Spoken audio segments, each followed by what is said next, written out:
Good morning, everybody. First of all, my name is Nathan. I work in public affairs here in the Okanagan, and I'm going to be helping to carry you through the program this morning. Just to give you a sense of what to expect over the next hour and a half or so, we're going to start with remarks from Professor Buzzard. Following those remarks, I'm going to be doing a Q&A with her, and as ever, and as evidenced by the microphone in the center of the room, you are welcome to ask your questions as well. So you can look out for that in the Q&A session. After the Q&A, we're going to move to the Staff Awards of Excellence, which is one of my favorite parts of the Fall Town Hall. To start things off, it is my pleasure to introduce Deputy Vice-Chancellor of UBC and Principal for our campus, Professor Deborah Buzzard.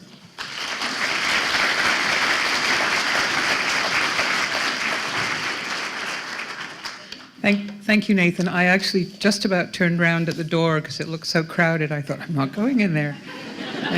There must be something on their minds. Okay, firstly, thank you all always for being here, and welcome to what I know is going to be another great, exciting year here on campus.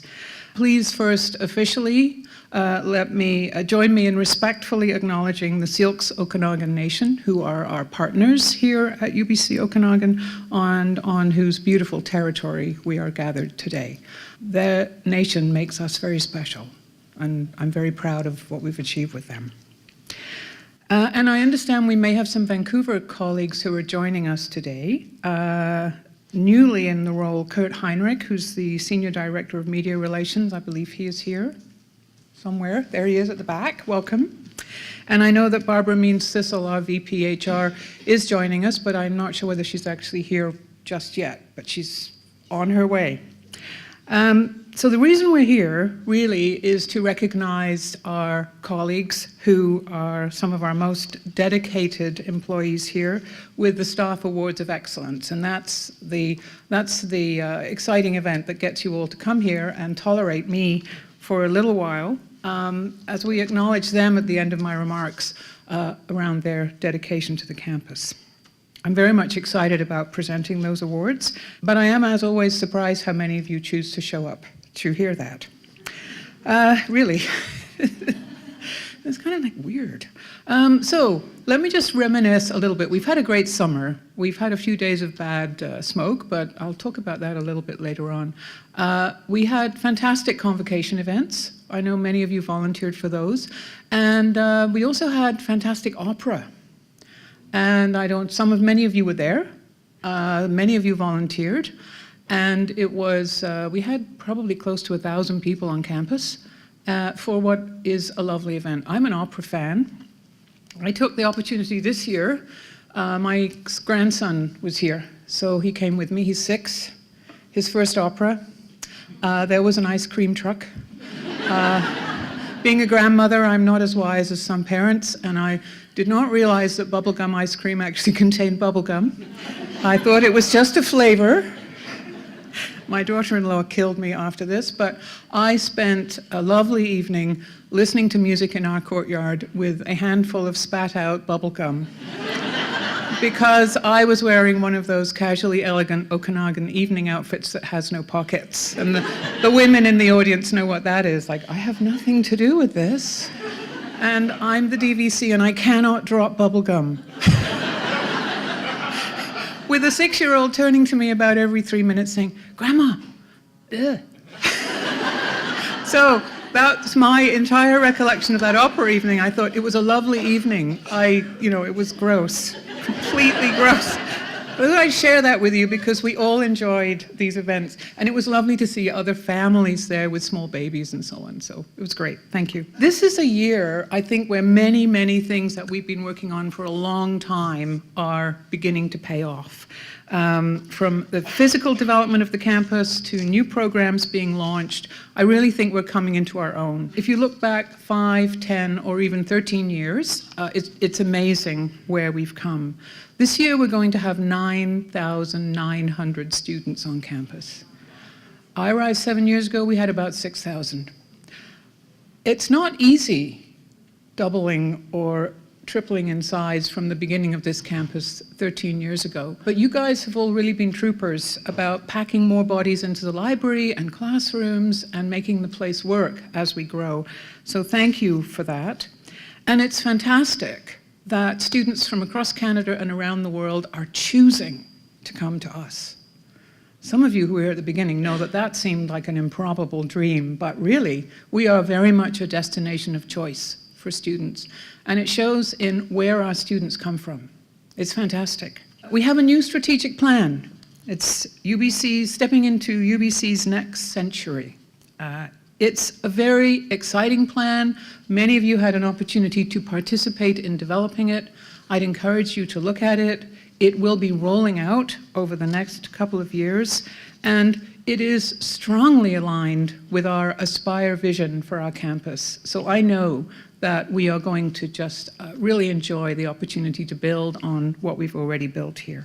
Many of you know Cynthia Matheson stepped down from her role as Provost and VPA, and she is returning as a professor after a short leave, but she's been replaced in the Provost office in an interim way by her colleague and our colleague Patricia Lasserre. And Patricia's doing an excellent job. I hope Patricia's here somewhere. There she is, sorry, I didn't see you right in the front there. So Patricia is our interim provost. You have probably seen the announcement that we will have a provost who's joining us in November. Her name is Ananya Mukherjee Reid. She's coming to us as our new provost and vice principal academic. She's joining us from York, where she's most recently served as the Dean of their Faculty of Liberal Arts and Professional Studies, and that's a faculty with over 20,000 students. So she's clearly going to be helping us think about ourselves as we get bigger. She's also served as Associate Vice President Research at York, as Chair of the Department of Political Science, and as Founding Director of the International Secretariat for Human Development. We are very excited that she's joining us. She has a wealth of knowledge, and she's here this week. I'd also like to welcome a few other people who are stepping up to new roles on campus. Dwayne Tennant, who's a professor in engineering, is stepping up as the Interim Dean of Graduate and Postdoctoral Studies. We also have Barbara Rutherford, who's stepping up to the role once again as the Interim Dean of the Barber School, and we're very pleased to have her in that role. She's filling in with the departure of Wisdom Teddy to become the principal of the Scarborough campus of the University of Toronto, and we'll be beginning that search very shortly once we've had our Senate be able to start the elections to name members to the committee. So thanks to Barbara for stepping up once again, and stay tuned for the formation of the committee. I'm also delighted that Professor Margaret McIntyre-Latta, Professor of Education, has stepped up to a new role, which is the head of the Okanagan School of Education, which has been formed by the merger of our Faculty of Education with the Faculty of Education in Vancouver. Now, the Faculty of Education in Vancouver is generally ranked as the best and one of the most innovative education faculties in Canada. And with our addition of our school, which is also highly innovative and is developing expertise in the kinds of challenges that face teachers in our region, we have a real powerhouse internationally. And it's a very exciting time, and I'm very much looking forward to seeing how our new school develops. And I have to congratulate someone who's not here, who's left us, and that is Kurtis Morcom. Many of you know that he's taken a new role at his alma mater at Okanagan College. He's going to be their Vice President, Finance and Administration. It's exciting that he's still here in the Valley. He will be greatly missed in our finance team. He's been a fun colleague to have around, but he was also one of our representatives on the Board of Governors. And some of you may have seen that there was a call for nominations or applications to serve as the representative for our campus. Shannon Dunn has served previously. I think she can give people an idea of what that feels like. I know we've closed the period now for nomination. I believe we have some excellent candidates. And the election period runs between September the 4th and September the 18th, so please do get out and vote. It's a great opportunity, and it's a very important piece of representing our campus to the greater UBC board. Our business is academic programs and students, and it's very exciting to see some of the new things which are coming out on the academic program side. So we have a fund, the Aspire Learning and Teaching Fund. It's called ALT in-house, and that every year has calls for proposals, and I'll just tell you a little bit about three that caught my eye. Myron Campbell is leading a project called Students Choose Your Own Pathway, Flexible Curriculum for Cross-Disciplinary Project-Based Courses. That's hitting so many buttons about what we know that our students would like to add to their skills as they go through our programming. Ian Foulds is leading a program on Aboriginal engagement in the applied science curriculum, and this responds directly to recommendations from the Truth and Reconciliation Commission, that we should make sure that we are able to welcome all students, and particularly Indigenous students, into professional programs like engineering. And finally, Buan Hui is leading Developing Learning Modules to Support Personalized Pathways for Students with Diverse Academic Backgrounds, which is a project to modularize a course called Human-Computer Interactions in the Computer Science program to allow students to actually personalize their learning in that. And that personalized learning we will feed back into an analytic machine learning program so that we can actually understand better and advance how we actually adapt courses to enable students to be more successful, whatever their background. I think those are very exciting projects, and I look forward to seeing how they go ahead on the campus. We've got some significant new programs rolling out. One of the biggest is a new program in manufacturing engineering, for which we have new funding from the government, new seats. That will roll out in September. The Master of Data Science, which is rolling into its first cohort this year. I understand there will be 25 students. It's a 10-month intensive program. It's a collaboration between computer science, mathematics, and statistics, and I think this is going to be wildly successful. The Faculty of Management is going to welcome the second cohort into its new blended online and face-to-face Master of Management, which is designed for working professionals. That's also proving very popular with a very diverse and interesting cohort of students. And on the research side, we set a new record. We're always setting records here, but we are close to $22 million a year of funded research on campus. Research is not about the money, but it is a good proxy for how successful our researchers are being, that they're attracting funding to do their work. That's amazing. It was around about $6.5 million when I arrived here. So very, very exciting. And a lot of that work is actually happening and making a difference here in the communities that we serve. And I'll use the example of one of the most recent pieces you may have seen, Rochelle Hull's work. Rochelle is in our School of Social Work and our Center for Inclusion and Citizenship. And she's working on ways with her team to improve opportunities for youth with intellectual disabilities or autism spectrum disorder to improve their employment opportunities.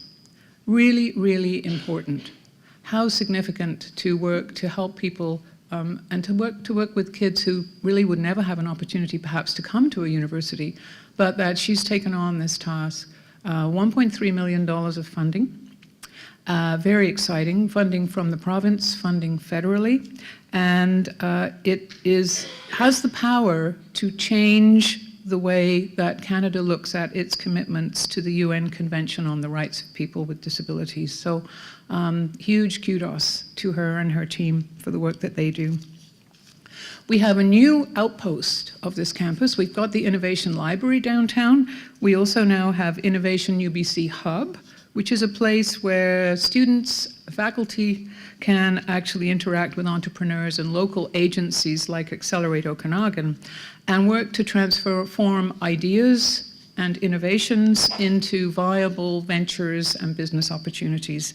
And many of you will know that one of our students actually created something called HappyPad, which is a program that helps put people and available accommodation in contact with one another. So these are the kinds of things which really work here, but also have potential global impact. Let me turn to the physical campus. I don't need to tell you there's a lot of construction going on. I can see many faces out here who are directly involved. Some of you look a bit like deer in the headlights because you know you've got basically one more working day before they're back. I'd like to thank everyone involved. I was in the library while people were putting together the IT stuff and the furniture there this week. I'd like to thank everybody involved in getting these things done on campus, and also thank those of you whose lives and work have been impacted. I think of the librarians. I think people become librarians because they like the idea of a quiet workplace, and they are living through a building being built and attached to the back of their offices. So wonderful. Thank you for your tolerance. The Commons building, the extension to the library, is unfortunately affected by some of the bad weather we had in the winter. It'll be a little bit delayed to opening later this year, but I know that the space will be worth it. I've had a walk through, and I'm very excited by what we can see. The Mountain Weather Office, the old Mountain Weather Office, has now got a new name, the Upper Campus Health Building, and it's being reconfigured to support health and exercise research. And with the new road, of course, that building is going to be right at the front entrance to our new way in. There are some projects that you don't see yet, but are approved, and the finance is approved by the Board of Governors. And those are 2 new residence buildings. One is to be called Nechako, and that is going to be actually right outside this window, between here and the sports field that's being created. That is going to have a 500-seat dining hall and a lot of space for student activities and services. And on top of that is going to be a 4-story residence building with 220 beds. So it'll have public space at the bottom, out here, and then a residence. And another residence will be completed to the left of Purcell to be called the Skeena residence.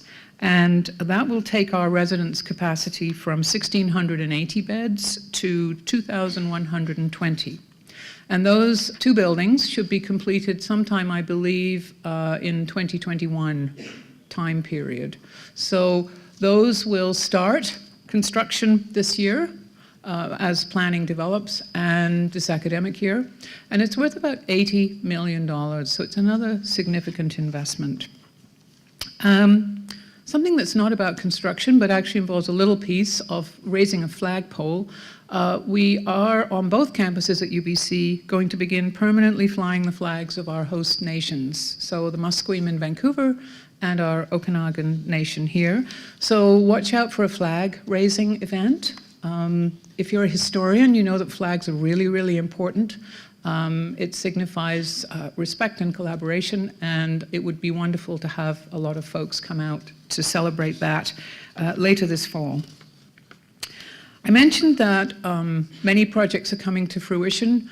The John Hindle Drive is a project which you can all see. It was on the books for the city a quarter century ago. That was at roughly the beginning of the planning for what was the new OUC campus in the 1990s. So it's 25 years late, but it's come now, and I'm so excited to see it, not only for vehicles. Of course, it will make a big commuting difference for people. It'll make a difference to bus routes, and there is a multi-use pathway for bikes and pedestrians. There is also, and you can see it, I'm amazed, we have a bridge to our campus. How exciting. How many campuses have a bridge? You know, it almost feels like we could have a moat if we wished it. But it's a bridge that connects us to the University Heights neighborhood, a pedestrian and bike bridge. So that's exciting. When John Hindle opens, it will trigger immediately the pedestrianization of the street between here and the FIPKI building. And that's completely about student safety and so on. That means we'll have a wonderful pedestrian campus from Purcell right through to the academic heart of the campus in the courtyard. That's something that we're all looking forward to. And watch for exciting things starting to happen in that new plaza. The Okanagan Rail Trail, also due to open this September. I believe the city has an official opening date for that. That's exciting for many people, and particularly people who are super fit and commute from Vernon. And you know who you are. So that's exciting. Has anyone been on that rail trail yet? You know, you're very naughty. That was a trick to get you to raise your hands, actually. Apparently I am to tell you that really, please don't go on the rail trail. So they would like us to stay off as long as possible while they complete all the construction and the markings and everything else. So try to contain your enthusiasm. Before I close, there are a few things that I'd like to mention about sort of going forward and in the immediate future. Of course, we have Create on Tuesday. That is a very exciting, upbeat event, and I'm looking forward to that. The United Way kickoff starts in the middle of September. Cara Kirky is now heading that campaign on our campus. I'm very excited. We're going to be doing a joint fundraising campaign with them. Homecoming, our first ever homecoming, the 19th and 20th of October. Our first chance to welcome alumni back. We're grown up enough that we actually have alumni. Before I do actually end these remarks, there are a few more serious things that I would like to say. And the first one is actually about the rollout of our response to the Truth and Reconciliation Commission's recommendations. A group have been working diligently now for about 2 years, headed up by Ian Coe and Ian Foulds from engineering. And there is now a draft proposal for our response on campus.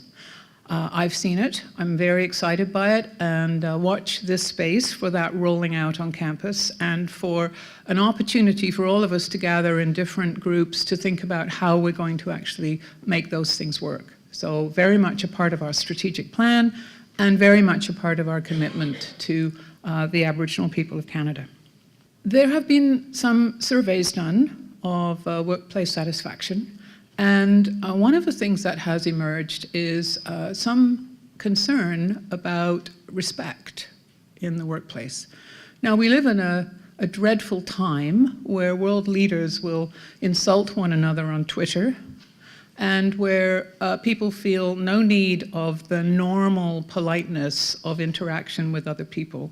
I heard a remarkable report of road rage on the news this morning where two guys got into it on a highway and one dragged the other on the roof of the car. So, you know, clearly this is not the smart way to behave. I sometimes meet with people who are not that happy and often are actually quite angry with either UBC or perhaps with me. Sometimes people can be disrespectful. Can I just say that actually sometimes it's helpful to me, and it might be helpful for others, to just remember that everyone has a bad day. Some people are actually having a kind of a bad life. Some people are having a very hard time. And when people lash out, perhaps what they need is kindness and understanding. And I'd just like to encourage all of us to remember what we were all taught in kindergarten, which is to be kind and not to call people names. And in the workplace, I think that's really important. So take it from me, I try incredibly hard to be incredibly polite in often very difficult circumstances, and I know it takes it out of you, but it's worth it. So that's my respectful environment comments, and I see our VPHR is here, so that's it. Now, the other thing is, in my offices last week, there was bad smoke. You know, the air was really, really bad, and you may have seen reports on CBC News that actually apparently bad air quality reduces intelligence and verbal ability. I certainly felt that last week. Like, oh, I just can't think straight. And I think that's real. I mean, it's demonstrated and it's real. And the other thing is that actually in those periods of that kind of smoke, And this being our second year of uncontrollable wildfires, there's a sense of anxiety. And everyone is tense and worried. I have talked to people, and people have tears in their eyes about the idea that this is, as people say, the new normal. The new normal is more extreme variation. So in many ways, there is no new normal, right? But this kind of environment, we are all taking very much as a signal that climate change is real. And in our climate, extreme droughts are more frequent, and at the same time, extreme flooding. And the fires and the floods and the droughts are actually part of a similar, they're a connected cycle. So I want to just give you, and I know I've taken a lot of time, but I want to just give you a little story. And how many of you have heard the term Green Revolution? The Green Revolution of the 1950s and 60s, for which someone called Norman Borlaug received a Nobel Prize. So the Green Revolution was in response to an understanding in the 50s that there was an inevitable global famine, and it was coming, and that millions would die because the world did not have the capacity to feed itself.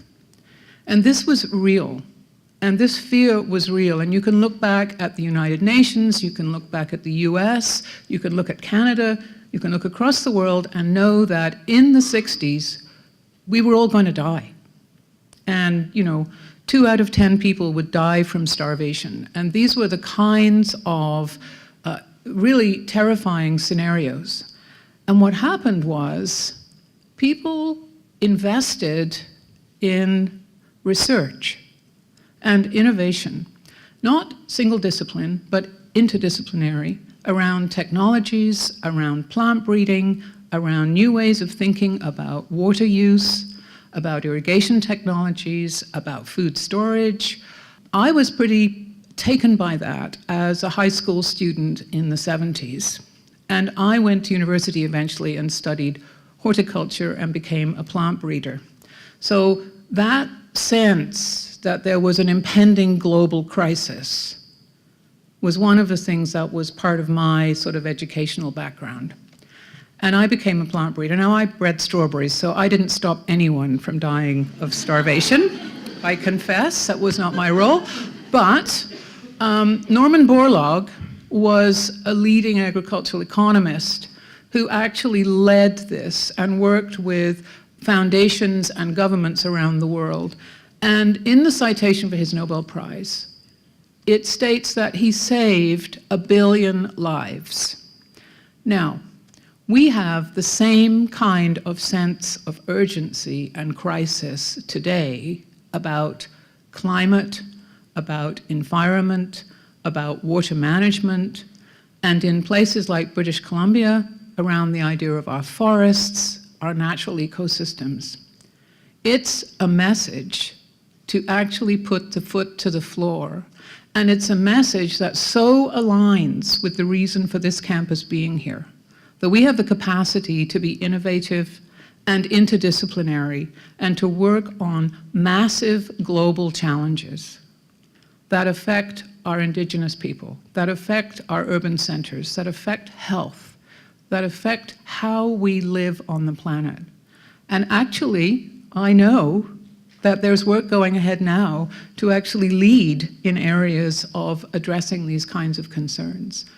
So as I listen to people talk and be concerned about the future, I say, yes, be concerned, and make sure that all of our politicians and others understand that we need to be investing, because we do have choices, and we can create the future that we want. And that's why this campus is here. And that's why I'm so proud to be a part of it, and why I'm so proud to have all of you as colleagues, because I know that collectively, that's what we do. And that's what the students get when they come here. And it's not just, it is yours. It's actually, it is ours to make that future. So I thank you for what you've all done so far. And I thank you for what we're all going to do in the future. I'd like to do one last thing before I close, and that is I know that there are quite a few people who are new and for whom this is their first town hall. So I'd like to ask those of you to please just stand up so that we can recognize and welcome you. Be brave.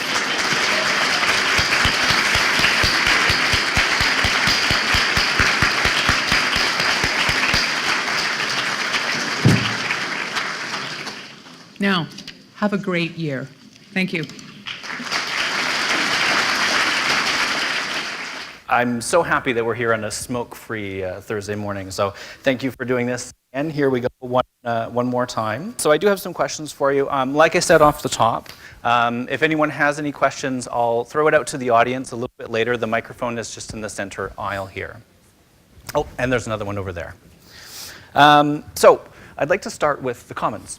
It's hard to walk around campus without seeing this massive building. It's in its final stages. You said it was delayed a little bit, so I'm going to push you on that a little bit. Can you say more precisely when we can get in there and start using it? Yeah, well, you all know that when we start classes on the beginning of term, so if a building's not ready at the beginning of term, it's just not ready for classes. So we expect to get the occupancy permit in mid to late October. And so that's the official thing that lets us start going into the building. And of course, we've got some admin units of the media group and so on will be moving in there, and we've got the connection to the library. So probably mid-October, and it will be ready, we are assured, for classes next semester. And the other thing is, so I was in the main library. I mean, we can be distracted a little bit by the Commons, this shiny new building, but the main library, the main floor, has undergone a major renovation. I was in there earlier this week, and it's looking incredible. So how do you think the Commons and actually this new main library space is going to impact campus? Well, I mean, it certainly will be amazing. I was also in the library this week, and it's fantastic. You wouldn't even really know. You wouldn't recognize it. Right? No. The new furniture makes a lot more space, a lot more flexible, a lot more access to computers and media and so on. So I think it's going to have a huge impact. And the open study space in the new library, there is a great hall which has fantastic windows looking out over here and over the hills. And that's going to be, and it has 2 levels, an office, or small rooms for breakout groups to work. There's some quiet study space. It's just going to be transformative. Yeah. And there's, I was hearing from Heather Berenger, who's our all-star librarian.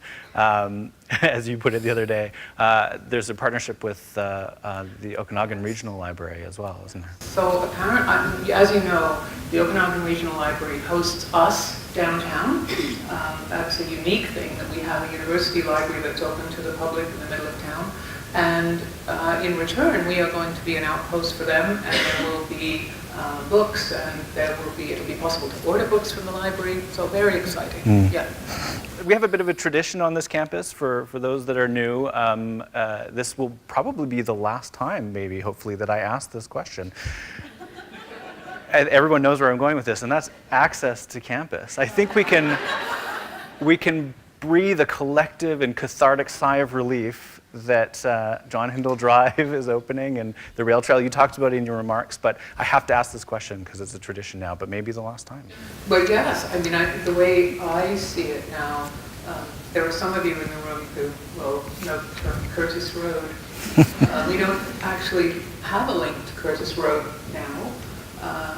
We have what will be a network of bike access that will extend from Vernon and Lake Country all the way down to the downtown. That will be vehicle free. It'll be just for bikes and pedestrians and rollerbladers and so on. And we have access from the new housing development that will also be safe onto campus over that new bridge. And I'm actually now starting to worry about where we'll put bike parking. That's, I think, maybe our next challenge. The other thing that's happening with the development of the roads is the changing of bus routes, and I hope that we will get better bus service. And I know that there is a survey right now going on, so maybe I'll give a shout out to Gord Lovegrove's survey for people who are interested in transit issues. And, you know, our students have sway with the transit authority because where they live and the fact that they have bus passes, so they're a major user group. But we can certainly have sway about where we would like to see bus routes and the kind of service that they provide. I live up at Quail Ridge. There is a tiny little bus. It only runs during the term time, and it only runs till about 7 at night. So it doesn't work for me, unfortunately.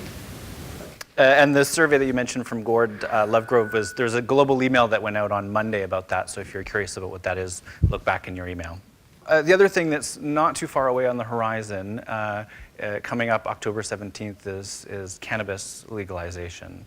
So what can you tell us about how that's going to impact our campus? BC has decided not to have some universal policy, so universities are doing their own thing, and some universities have already got policies in place. UBC is working on what our policy will look like. Our campuses, and particularly the Vancouver campus, you know, in addition to being a campus, they're also large residential neighborhoods. So there are issues about what one can mandate and legislate. We have been dealing with cannabis on campus since I was an undergrad, I will say. I do think in some ways having it be legal and regulated will give us some more tools to deal with cannabis use. And we are, of course, a campus which has only smoking in designated areas, and we have strong rules about intoxication and the public use of alcohol, etc. So I think that we can look at the cannabis regulations coming in the same sort of way, but really this is uncharted territory. There is a move and a conversation going on about making this a smoking-free campus. Of course, that's not necessarily how people will eventually choose to use cannabis recreationally, but we will see. As I say, I think actually having it be regulated, you know, it'll be illegal, for example, for people under a certain age. So we haven't had any of those tools before, but we'll see as it rolls out. And we don't yet have the policy. It's being worked on. Okay, well, I'm conscious of, I don't want to monopolize the time here, so if there is anyone that wants to ask their questions, you can jump up. Who's going to raise the microphone? Anyways, I'm Gord Lovegrove, and I am an Okanagan Railway Trailaholic. You're supposed to say, hi, Gord. Thank you. Anyways, thank you for your leadership. Thank you for the access improvements. I actually have another access question, and it's about October 20th. Anybody know that date? This is why we have to mention another access issue, and that's the municipal elections that are happening. And that wasn't talked about, and I just want to thank you. I don't know if you played a part in getting an advanced polling station on campus. October 17th, people, so in the engineering building, know about that. But for those of us, because Policy 50 talks about this, that might want to run for municipal council, only 300 students voted in the last municipal election. And as our UBC mission talks about, you know, we want to produce global civil society citizens, productive citizens. We want to get them plugged in. So, Deborah, could you please clarify, will there be anything in writing talking about campaign signs, campaigning on campus? And I know there's probably some policy out there, but I've been told things like, this is private property. Nothing's allowed. Maybe posters are allowed. Yeah, some clarification around that would be really appreciated. Gord, a terrific question, and actually I believe it was yesterday that I received advanced information from our Government Relations Office. I have not read it thoroughly. We have university policies and rules about how we respond in the election period and people being candidates and events on campus. I do know that we have had some conversation about hosting an all candidates debate, and we've done that for other levels of elections here, provincial and federal. So and that's always good, and it's typically wonderfully facilitated by our political science profs. So yes, I think we are engaged in that. As far as people campaigning on campus, it is private property, as you say, and I suspect that the university has quite clear guidelines, which, as I say, I think are in my email box for yesterday, and I haven't had a chance to look at them. And if Adam Schubel was here, our government relations person, today, he would probably be able to give me a little bit more guidance. But I will make sure that we get that information out, and I'll be happy to share it with you. I don't want to speak out of turn, but I think there is some campaigning that is allowed. There are subtleties in the policy, but that's something we would have to get back to you on. And just an update on the UPass, we've had over 500 responses to that survey, so thank you everybody, and everybody else, please respond. We need a representative sample, and what have we got now, 2,200 staff, faculty? So that's 25%, that's almost up to the level of municipal election. Come on, we can do better. We can do better. And the biggest question and comment we've been having, are you gonna force this on us like you did with the students? No, the whole model around it, and it's not happening for sure or anything like that. I'm just saying it's an opt-in. People like the idea as long as it's not forced on them. That's the comment. Great, thank you. And again, the survey is in your inbox from Monday. So I'd like to ask you about the Wellbeing Initiative on campus. I mean, there is, I know there has been some confusion about what is well-being versus health and wellness. Can you tell us about where the Wellbeing Initiative on our campus is going, and maybe how it integrates or how it differs maybe from health and wellness? Let's first talk a little bit about that distinction. We have health and wellness, which is an operation run out of Ian Cull's operation by Roger Wilson, who's up here. There he is. And that is the arm through which we provide care and access to medical and counseling type services for students. And that is a part of our core service activities for students to have a good experience on campus. The Wellbeing Initiative is an initiative around policy in the same way somewhat that Sustainability Initiative had previously been an initiative about how can we become a green university. The Wellbeing Initiative is in some ways a response to the Okanagan Charter, which is a charter on healthy campuses that was signed on this campus back in, I think, 2015. And it looks at the idea that campuses have a social responsibility, in addition to educating future leaders of communities, to make sure that they understand, that the people who pass through our campus understand about living a healthy life and about actually how we can influence the world to effectively be a healthier planet through some of the things we do on campus. So it's a policy initiative about the campus. So they're quite different in tone. So the well-being, and even I get confused between wellness and well-being. I think all of us, you start with well and then you're not quite sure which way you're going to. The Wellbeing Initiative, we have had a change of leadership in the program, and Nikki Reiter, who I understand is out of the Faculty of Health and Social Development, has actually taken on in a temporary way as we do a review of where we're going with this initiative.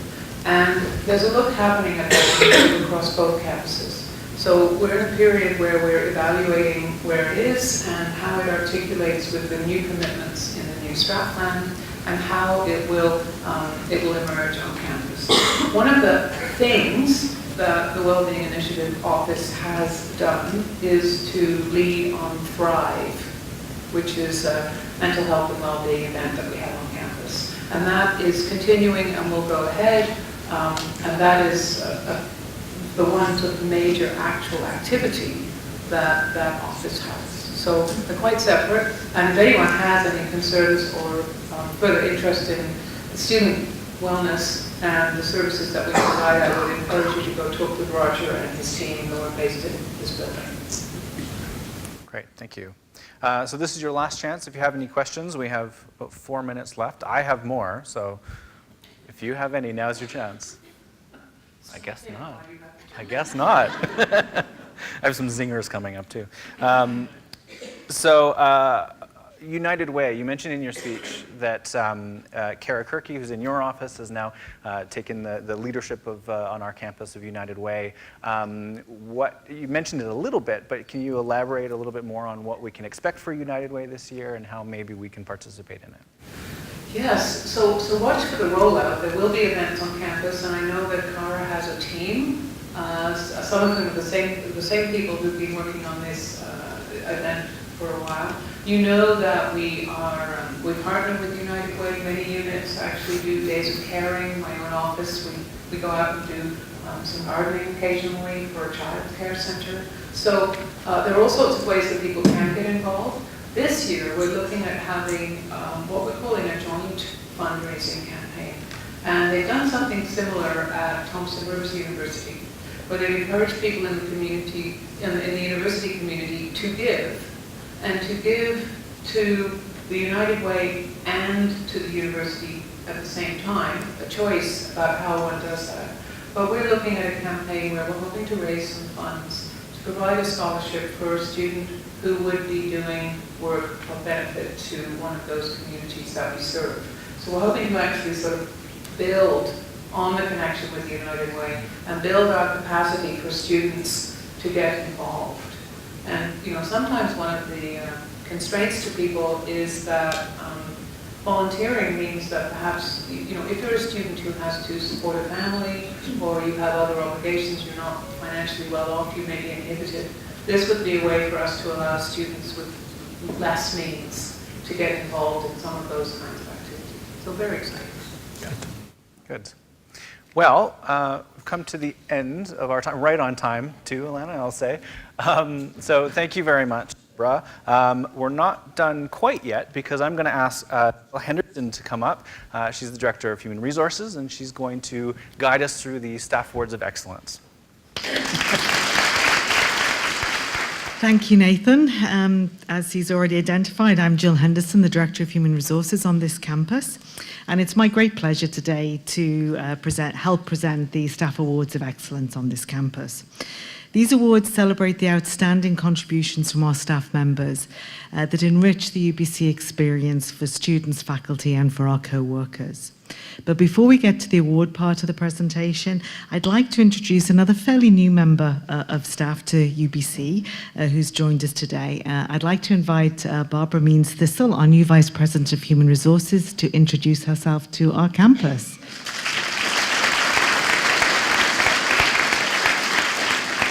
Hi, everyone. I am Barb Means-Thistle. I'm the new VP of HR. I've been here 8 months, but I don't feel new anymore. This is my second visit to the Okanagan, and I'm very, very pleased to be here.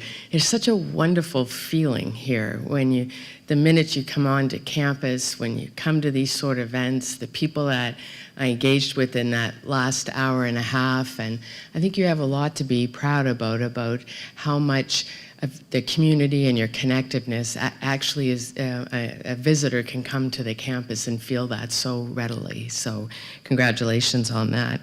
I'm learning lots, and it's very helpful when I come to visits like this to learn about all the great work that's being done in research and in teaching. And in learning, and in all the great work that staff and faculty do to be able to support all of that to happen. I think it's a really exciting time with the new strategy and thinking about how all of us are going to help shape that next generation. I think Deborah's remarks were really, really poignant about how all of us, through the work we do across these two campuses, really do make the world a better place and will make the world a better place in so many ways about the environment and communities and humanities. And that was the reason I joined UBC, because I really wanted to be a part of that in a meaningful way. And I've been very pleased with what I've seen for the last 8 months. Thanks very much for inviting me to be here today. I look forward to being here for the day. And Jillian, I think it's back to you. Great, thank you.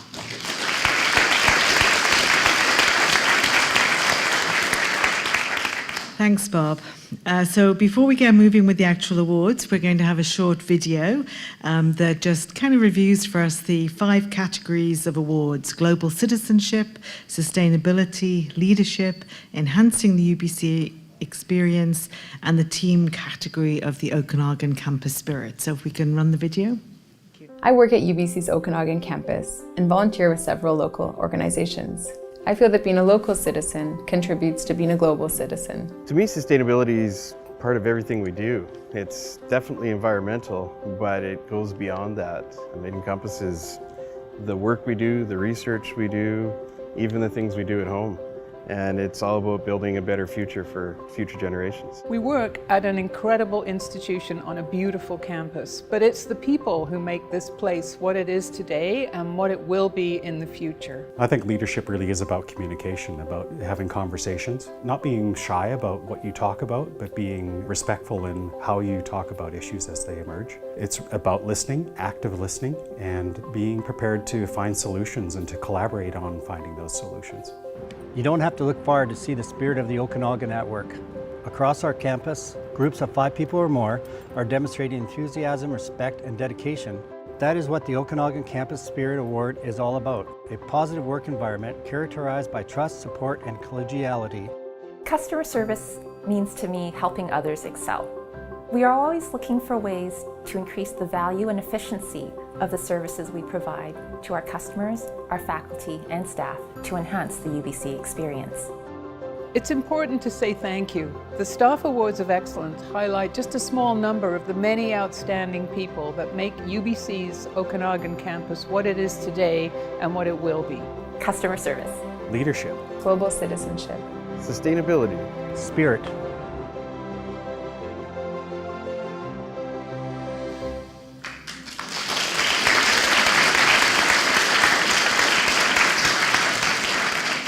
That was the first time I'd actually seen that video. It's very heartwarming.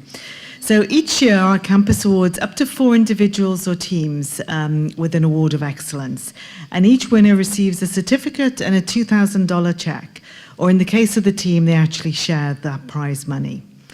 This year, we had 14 nominations, the most in the 10-year record of this award. It was, I think, to coin a phrase my grandmother used to use, and maybe other people do too, is an embarrassment of riches. And it made the work of the awards committee quite challenging, as all the nominees, without fail, were worthy candidates and all could have been awarded awards. So we had to filter through those 14 to determine who were the 4 most outstanding this year. So I see we already have Deborah Buzzard, Ian Cull, the AVP students, and Bob Means-Thistle assembled to the side of the stage to present the awards as I announce each winner. So what I'm going to do is announce each winner, ask them to come forward to receive their certificate from our leaders, and then I'm going to read a short citation which will kind of explain why that recipient is receiving the award today. After we've read that citation, I'm going to ask the recipients to sit in the front row so that we are ready for some photography at the end of the award process. So let's get started. So the first award is for enhancing the UBC experience, and this year it is going to Troy Campbell from the Campus Security Team.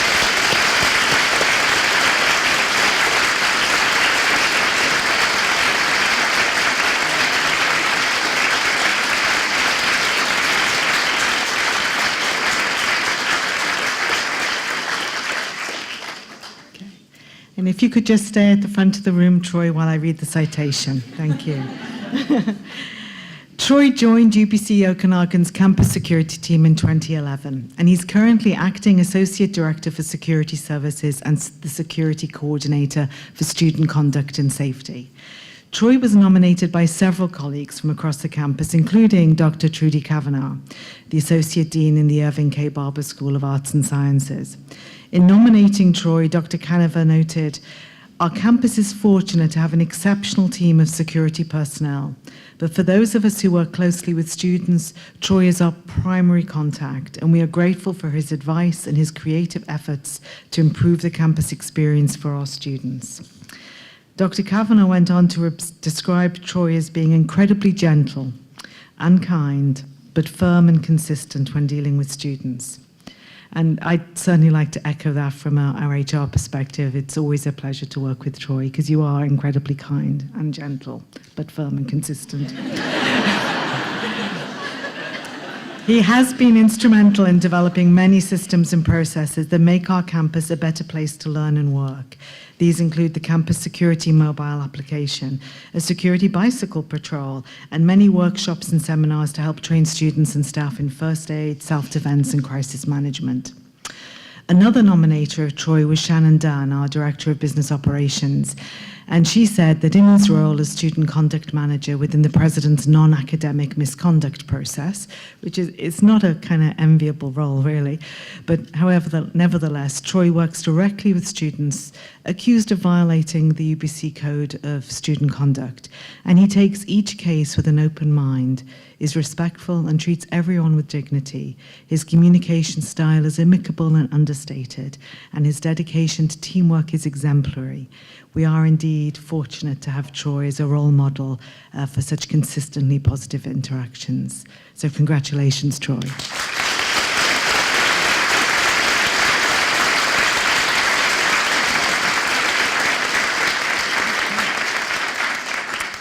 We don't always give awards in every category because it depends what our nominations are. This year we actually have 2 awards in the leadership category. And the first award goes to Barbara Sobel, who is the Undergraduate Services Librarian.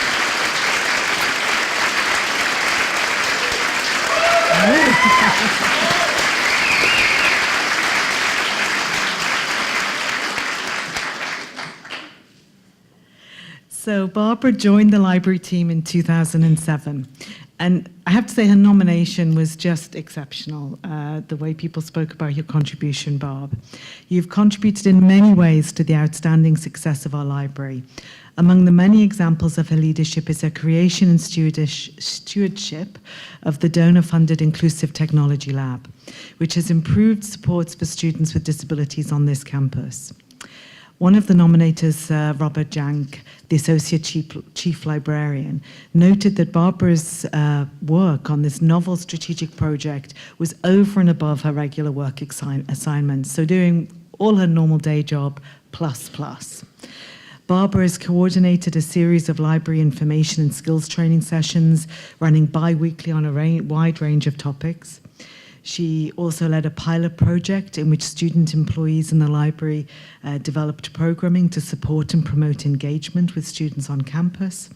And recently, Barbara has led the changes required to renovate the first floor of the library, which we heard about from Deborah earlier this morning. This initiative has required extraordinary engagement with stakeholders, both within and outside the library. Another nominator, Michelle Tingling, who is the Access Service Coordinator, said Barbara is passionate about the project she takes on and is a strong advocate for student learning.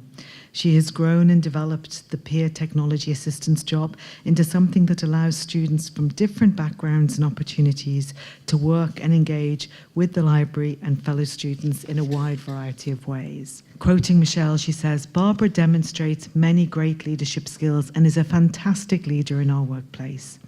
I know she is an excellent champion of the library and the services we offer on campus and within the community. She definitely exemplifies leadership values and employee excellence." Congratulations, Barbara.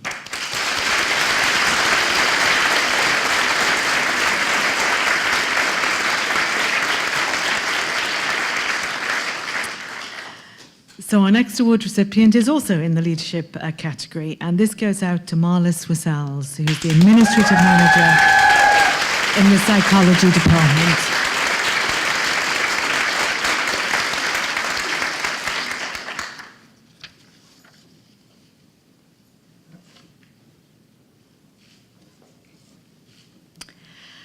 One of Marlis's nominators described her as the best staff member I have ever worked with. Wow. What a remarkable praise. That came from Dr. Leslie Lutz, the Director of Clinical Training with the Clinical Psychology PhD program. Marlis has been absolutely integral to the Psychology Department's pursuing the Canadian Psychological Association accreditation. Marlis rolled up her sleeves and got to work on everything that was required. After only 2 years, the in-house psychology clinic was opened. In-house training was started. 3 adjunct clinical faculty were hired to provide supervision at local health agencies. More than 50% of the coursework was revised. Goals and objectives, student handbooks, tracking systems, program progress, milestones were developed, along with all the other things that were needed to be done to achieve accreditation. And Marlis played an absolutely key role in coordinating that effort and pulled together the document that was submitted for accreditation that was 711 pages long.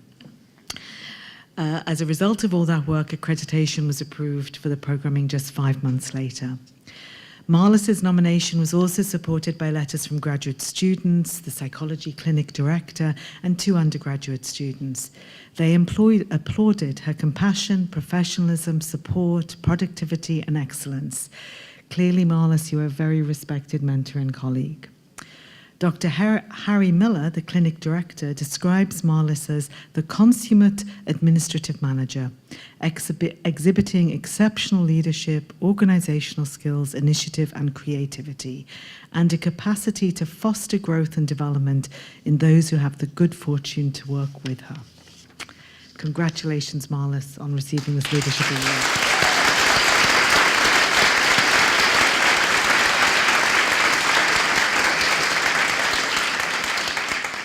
So our final award today is for the Okanagan Spirit Award, and it is going to a team.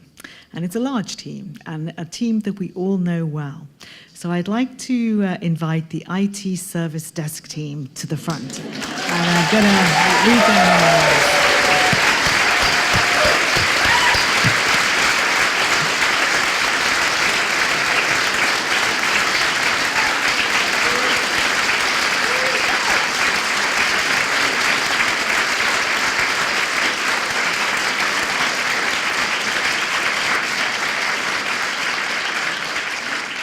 So I don't think all your team's here today. I mean, the team includes Andy Fair, the team lead, Jill McKenzie, Paul Clancy, Paul Krang, Jerry Jones, Trevor Odlum, Mark Panich, Jeffrey Pullo, and Chase Tompkins. And so those are the individuals that are all being recognized with this award for their work. I think the IT service team is often one of the most used, and I wouldn't say underappreciated, but they get all those calls. When something isn't working, and we're not always at our best. And so we really, really appreciate the way they respond to us in those moments. The team was actually nominated by Jackie Evans from the HR department, and others were involved in the nomination too. And the team was applauded for their outstanding commitment to customer service. They assist staff and faculty to make our jobs that much easier every day. And in resolving technical issues, they improve the value and efficiency of the services that we provide to each other and to our students. The team is always proactive in resolving issues and accommodating requests, and they have exemplary problem-solving skills.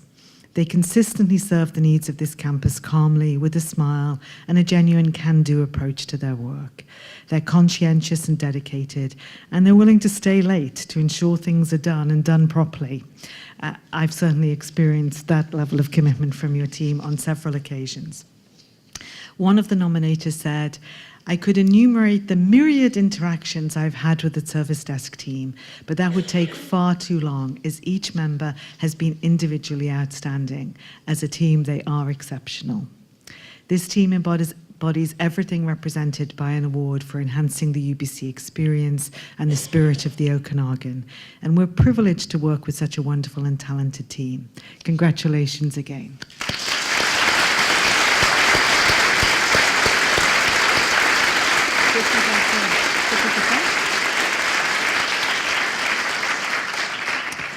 Before we finish our awards, we have one more award for today, and it is the Deputy Vice-Chancellor and Principals Award. So thank you to Ian and Barbara with helping to present the staff awards, and I will now turn the podium over to Deborah to make the announcement of her award. Thank you. Congratulations to all of those wonderful award winners. Every year, I have the privilege of recognizing a staff member who has made a truly exceptional contribution to our campus. The Deputy Vice-Chancellor and Principal Award goes to someone who exemplifies at least 2 of the Staff Awards of Excellence categories and who regularly goes above and beyond their job description of service at UBC. at the Okanagan campus and to the community at large. I'm delighted to announce this year's recipient is Adrienne Vidan.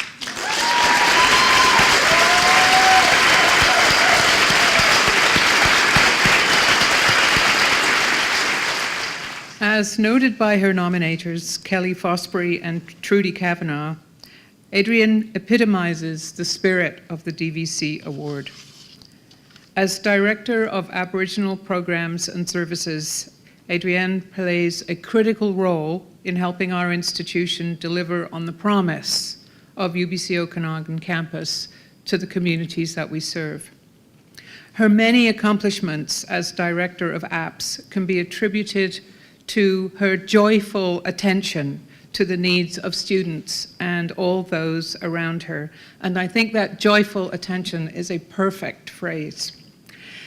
She's always willing to engage in tasks large and small, and her leadership and commitment to making UBC Okanagan accessible and welcoming to Indigenous people is simply extraordinary. UBC Okanagan was founded in partnership with the Silks Okanagan Nation, and we have made important commitments to local First Nation bands, friendship centres, Métis and urban Aboriginal organisations.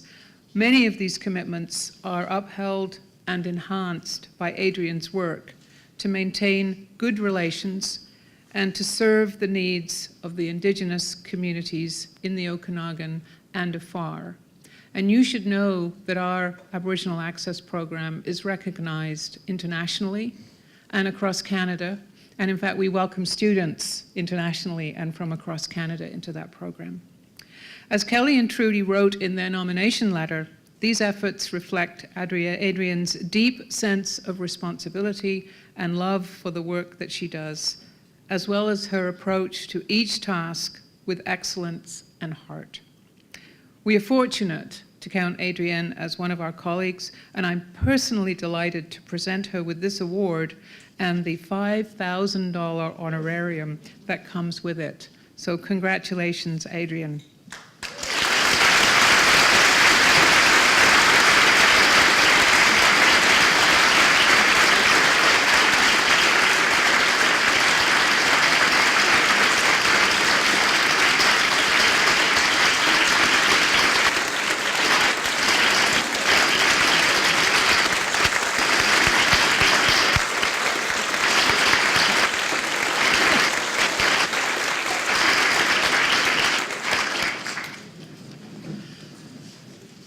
That, I believe, brings us to the end of our program.